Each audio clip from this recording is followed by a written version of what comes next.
I'm still hanging in there. Leslie, you go first. Steven, I mean, clearly we know you and Enes are such good friends now. Getting to, okay, or not. We hate each other. Getting to go up against him in a playoff atmosphere. What will that be like schematically, since he's such a different player than Nurkic was?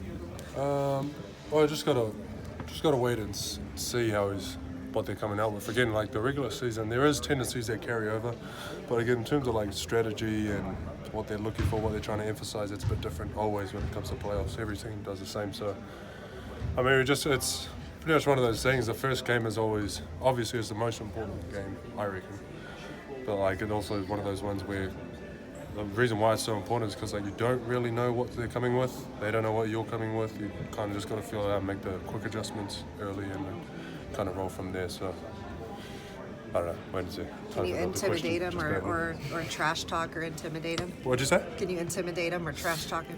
Nah, he's a bit of a psychopath, that guy. He's just a nutcase. You can tell, right? Yeah, he's just, not me. But anyway, yeah, that's from me personally. That's why it's you're a friends. friendship type thing, yeah. Why? Because we're both the same.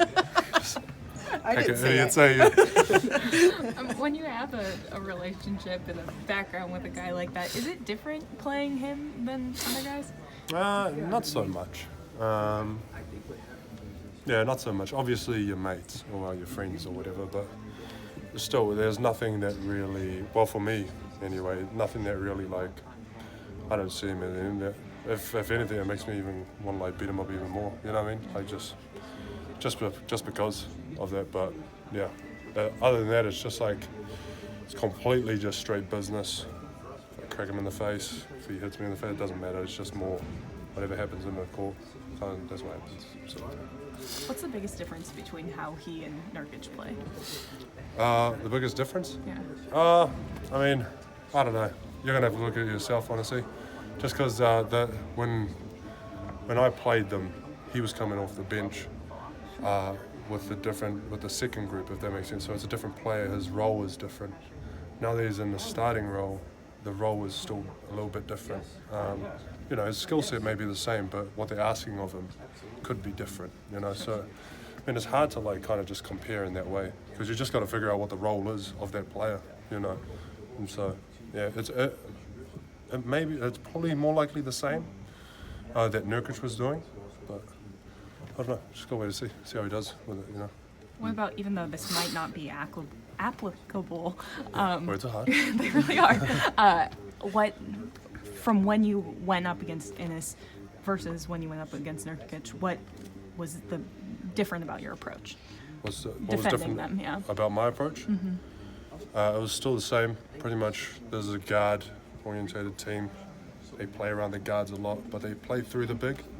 That makes sense. So like he's going to be like a distributor. Same with like Nurkic, have him up top being like quarterback almost. You know what I mean? Or we jumped him and he plays in the pocket.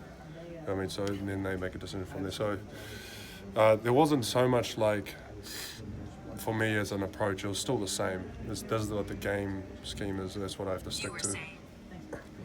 Yeah, Siri? Gross. But yeah. Yada. Anything Blah, blah, blah. different that you want to see different from your team as you head into the playoffs that maybe wasn't present the last 2-3 weeks? So do I want to see my team? Anything different style of play that you need to see improve as you head into the playoffs? Obvious. There's so many things that you could say. There's always an improvement somewhere. But regardless, it's just, this is what we got. And the only way to really build on those improvements is going into the game itself with it. But there ain't nothing like, oh, we need this to happen now, so then it's good. I feel like we're really good where we're at.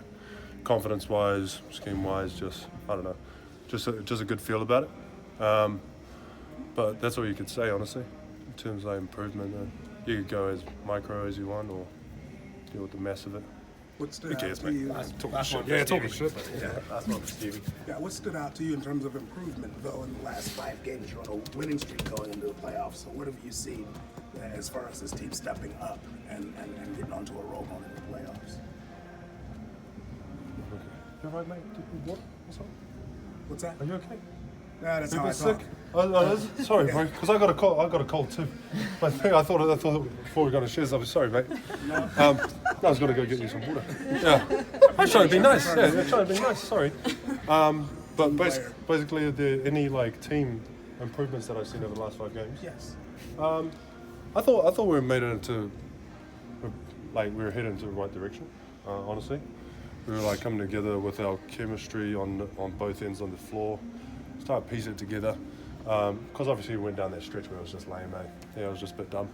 But then, yeah, kind of bounced back from there. I felt like we went back to the identity of what kind of Thunder basketball was, you know what I mean? Which happens, but you always got to fight back, you know, go back to the foundation, mate. Values. Look upon the forefathers, Nick Collison. No, I'm just talking shit. But yeah. Nick Collison Yep, reference. Gracias. Forefathers. Very well, yeah. The forefathers.